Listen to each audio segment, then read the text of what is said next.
Hello, everybody. This is Catholic Dad, episode number 227, The Undoing of America. Well, first off, I want to say I'm back. I don't know if I'm going to be making as many videos as I was previously, but I did go on a little bit of a prolonged vacation, went out to the woods, and now I'm back to making some Catholic Dad videos now. But I had some time while I was away to think about what is the worst point in history in America in terms of undoing what our founding fathers gave us and making us a more centralized government. I've done a video on this previously, but I've been doing more thinking about it, and it's got to be the 17th Amendment of the United States Constitution. And I've also said this before, that 1913 was perhaps the worst year in American history ever, because in that year they passed the Federal Reserve Act, which was centralized banking in America, essentially the undoing of the gold standard within America, which led to a ginormous amount of productivity increases within the 19th century in America, and essentially created the industrial base in America. And number two in 1913 was the income tax was instituted by the 16th Amendment.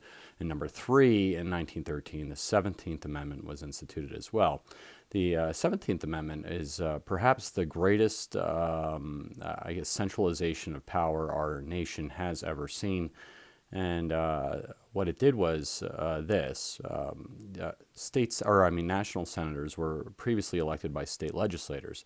That the state legislators got a vote, and they were able to elect the senators, the national senators of the nation, meaning that the senators of the nation, the national senators, were actually a state's vote. It was actually done on the legislative process at the state level. It was not popularly elected.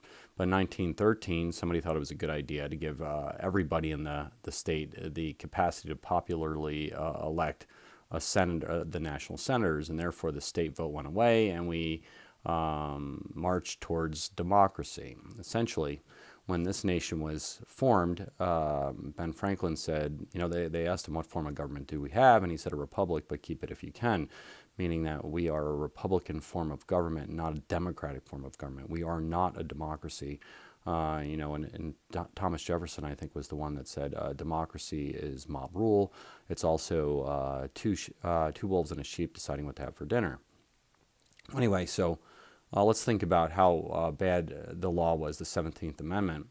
I don't know if anybody's seen an electoral map of the counties within America, but there's over 3,100 of them. I think it's 3,142 counties in America, and each one of them would get a vote towards a state senator towards a national senator. So how many of those counties voted for Donald Trump, and how many of those counties voted for Hillary Clinton? I don't have an exact count because there's different amounts reported throughout the nation.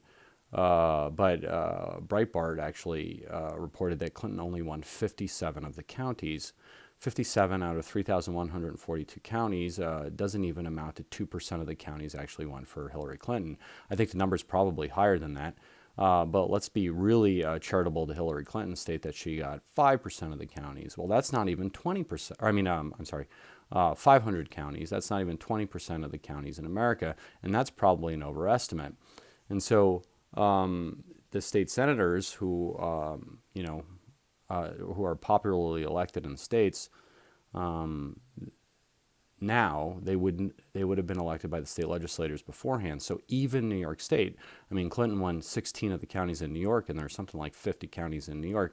Even New York senators would be exquisitely conservative if the 17th Amendment was never passed, and therefore all this wonkiness that the federal government's been partaking in terms of large federal initiatives would never pass the Senate if it weren't for the 17th Amendment. And essentially, the great growth in our government would have never occurred after 1913. And I'm talking about the New Deal, the Great Society, the welfare state, the Department of Education, the whole bureaucratic process, the FDA, you name it. All these bureaucracies and the alphabet soup bureaucracies and the great, even Social Security would have never passed. That would have there's no way that anybody would have thought that retirement plans should be on a federal level. And so just think about that for a second. If you wanted to remake this nation, you just undo the 17th Amendment, get rid of it, and all of a sudden every senator in the nation with the exception of perhaps Rhode Island and New Jersey, would be very conservative, and then the undoing of the centralization of powers and the federal government would be underway immediately. So this is just a video just to think about democracy versus republicanism. We were supposed to be a Republican form of government, but we turned into a democracy. And I think you can see kind of the demise of the empire after we went from republicanism to democracy in 1913. Like, what happened after 1913? Well, we started getting in endless wars, right? Because you can manipulate votes all of a sudden.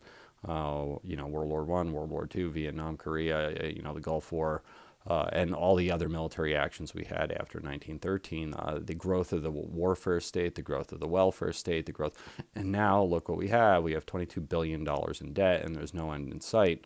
That would not have occurred, and I'm making this claim, maybe I'm wrong about it, you can dispute me if you want, but that would not have occurred if we remained a Republican form of government without the 17th Amendment of the United States of America.